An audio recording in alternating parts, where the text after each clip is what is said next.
Hey boys, how are you doing? So in this video I want to show you a small beginner guide how to choose your maps. Because you're doing so many maps when you're a beginner, and if you don't know how to choose them, you are wasting so much loot. So first I want to show you what you do when you come to mapping after the campaign, what you can do to fast unlock your whole atlas tree, and then you come to red maps and I show you exactly how you can choose them and what's important with that. So first, when you finish the campaign, you come to white maps. So your main objective when you come to white maps is to get your atlas completed as fast as possible. So all the bonuses are done, so you get all the points to skill your atlas tree. Right? So your main goal is to do all the maps. And you can do this easily by checking with alt, is this an atlas map complete or incomplete? And then you can go over the maps, you see everything is green, and all is complete. And this is how you can check it.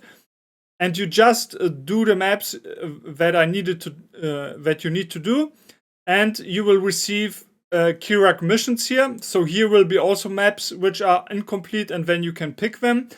Be careful that the bonus objective often requires yellow maps to be done in the rare state, or red maps be done in the corrupted rare state.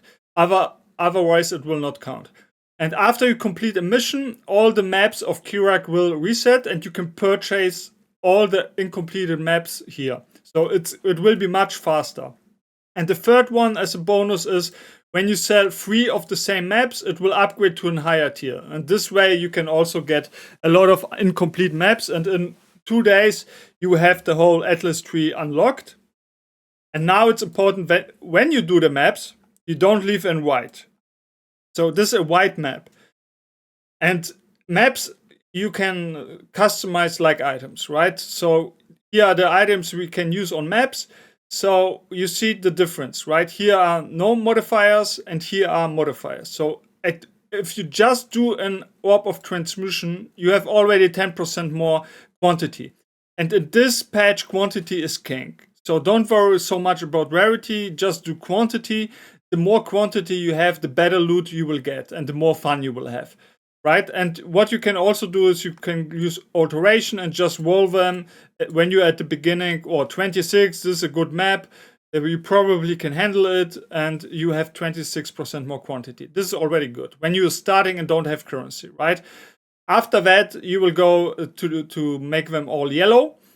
And the only thing you need to be careful of are the mods. So some mods you can't run. For example, this chair can't run elemental. Oh, I can't. Let's say you can't run elemental reflect. So you just check the maps if they have elemental reflect. If not, you're safe. Some builds can't run less recovery or cannot recover. And when you run this map, for example, it's 60% less recovery rate. But when we take our Atlas tree and juice the map, it will be much higher. So it will be over 100 and you will not regenerate life and energy shield at all. So in the beginning, white maps use transmutation, alchemy, alteration to make the quantity higher and get more maps and more loot. As soon as you have a couple of alchemy, you just alch your maps, and you see it's already 61 because this map has 5 mods. So this is already a good map. You can run it. You will get much more loot. And now let's go to the juicing stuff. When you come to red maps, don't run red maps yellow, white or blue. Always run them a little bit juiced, right? So the easiest way, I make like beginner steps and then we go to advanced. The first step is just alchemy it. And if you don't have chaos to reroll them to a higher quantity, just use scoring orb and then alchemy it again. Scoring, alchemy it again. 81. Perfect map for without any modification, right? So this is the minimum amount you should run.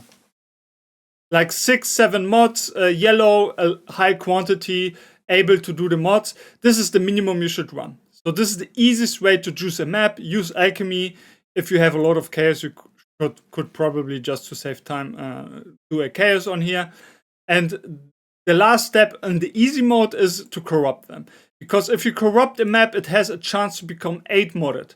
8 mods are the most. So for example, perfect example. It 8 modded. So this is the best outcome if we corrupt it with a Val orb. Now you see item quantity is 133. So this is the highest without any more juice you can get from this map. So later you will only do, this is the second part, this is the minimum tier 16 map, 8 modded. You will not run lesser maps. And you will do everything to get at least tier 16 8 modded map, 16.5 8 modded maps, or good rolled T17 maps.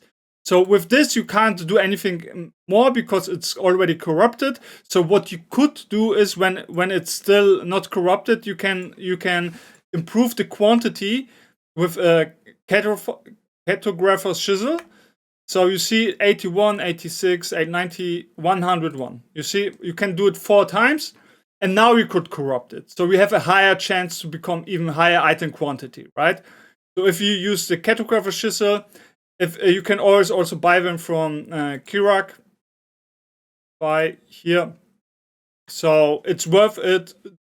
Do every map chiseled. Every map should be chiseled with the normal chisel. Chisel my dizzle. So always chisel your maps and then start juicing them, right? So the only thing now, if we have our 8, if we used cartographer chisel, if we have an 8 modded T16 map, what else we can do? So this is where I struggled when I was new. What else I can do? When you can handle this, what you can do is I prepared here a map, is you can add the fragments. If you add these fragments, they need to be different. If you do the same, it will not count. You can even more improve the quantity. It will not show here, but if you open the map and you check the mods, quantity will be even higher now. So this is like an easy, cheap way to juice the quantity if you're starting maps. So you probably will not have an 8 modded map, but you can do this map. 98, it will have nearly 130 if you just do this, right? So this is the second easy part to juice the maps. Now we come to advanced. And before we can go to advanced, remember, you're skilling your Atlas tree and you will get a lot of Kirak's mission. And with Kirak's mission, you have a lot of scouting reports. And the best one for juicing maps is the corruption one. Where is it? Uncompleted maps, of course, for completing the Atlas here, corrupting, right? So you just roll the maps. So here everything is low. We do this one time. So now everything is corrupted. You see 98 quantity, 128. So 8 modded, perfect map. Now you run this map. Very good start. You can't do anything more with the fragments or scarabs, but it's still a good map, right? And the second part is really using scarabs. So you don't use fragments anymore. You start using scarabs. Scarabs outweigh fragments by a lot. But remember, you need to adjust the scarabs to your strategy. So for the beginning, just take what you think is good. Later, you pick the scarabs with your strategy. The same goes for the Atlas. If you want to maximum juice your maps, of course, you make the strategy you want to make. But if you just want to juice the map, you take every explicit modifier on your map. This will juice your map even more. And now we're coming to the final part, like endgame juicing. Endgame juicing is, of course, we take, for example, a T17 map. I prepared here one. Let me check. Do I have the... Here. So this is a map which rolled 196 currency. This is perfect. You can go over 200, even on this one. But if you do now, like this chisel, it will even more improve the currency. So you make 4 chisels, it will go to nearly 230 or 40 or something. And when you open the map with all the explicit modifiers on your tree, you will reach a high number like 300 or even more on your map. And you can further improve it by doing this scarab, for example. Scarab of risk, it's very expensive because it adds 2 random modifiers on the area, and for every random modifier the quantity and rarity goes up. So for example, if you take 3 or 4 risk scarabs, you super juice your map with 200 currency with the chisel. You put the scarabs in, you will suddenly reach more currency 500%. And this is endgame juicing. You run 4 or 5 risk scarabs with more currency max rolled, you will reach 500 plus more currency. And it will be juicy. And you can further juice it if you make delirium orbs and daily the map, and it will have even more rewards, be more rewarding, and more monsters. So this would be like an end game juicing map, like 60-80% delirious or 100 if you can handle it, 4 or 5 risk scarabs, and the fully juiced tree for getting more explicit modifiers. This is a fully juiced map. What else you can do to fully juice is to take wildwood. So there's the scarab of the wisp. You can take 1 or 2, and all the monsters will be empowered even more. So now we are talking, and the map will become incredibly hard. Only mirror tier gear can do them.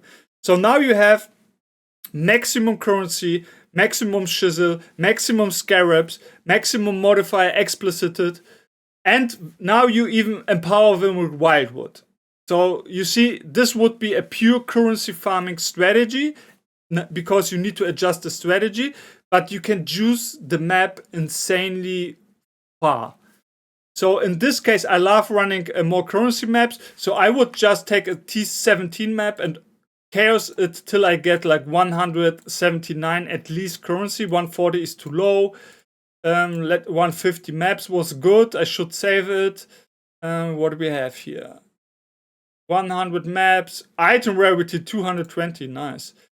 Wow, 305 currency. This is, I think, one of the highest rolls, right? And if I now juice it even more here, right? So if you max the currency now, it would be 15. Yeah, it will be even more, right? So 10% even more, you will reach nearly 400. If you open the map with risk scarabs, this would be a map which will reach nearly 600 currency. So this is how you super juice your maps. Depending on the strategy, you take different scarabs, you make different trees. But in general, this is how juicing works.